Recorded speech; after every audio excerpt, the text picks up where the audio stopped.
به نام خدای مهربون که دل ما رو شاد میکنه و ما رو دوست داره. سلام به روی ماه پسرای گلم.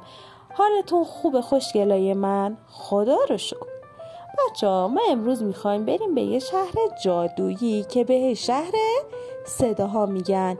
پسرای عزیز منم سوار اتوبوس شدن، رسیدن به شهر جادویی یا شهر صداها.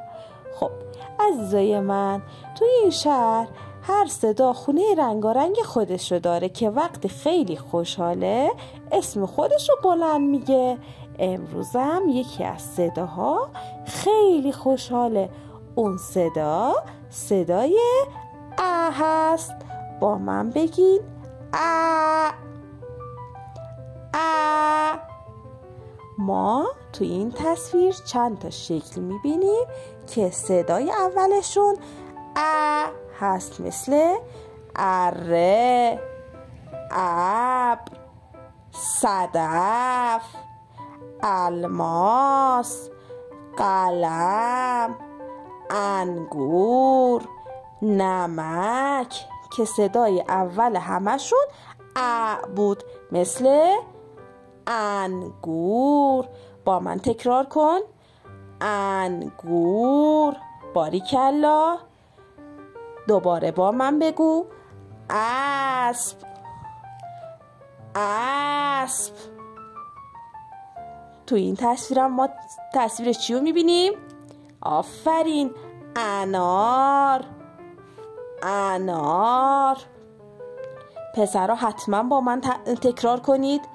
ابر. ابر. صدای ا رو کجا میشنوین؟ باریکلا، اولش، مثل دریا. دریا.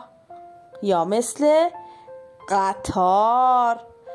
قطار. ا در اول کلمه هست. برف. برف. آفرین که با من تکرار میکنی. بچه‌ها تو بعضی از کلمه ها صدای ا تو اولش نیست، تو وسطشه، مثل کلمه مادر. مادر. یا مثل پدر. پدر که ا در وسط کلمه است، در اولش نیست.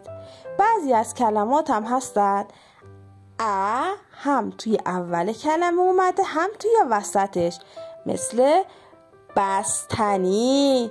با من تکرار کن. بستنی. یا مثل این تصویر، قفس. قفس. با من دوباره تکرار کن. دفتر. دفتر. رنگین کمان. رنگین کمان. باریکلا.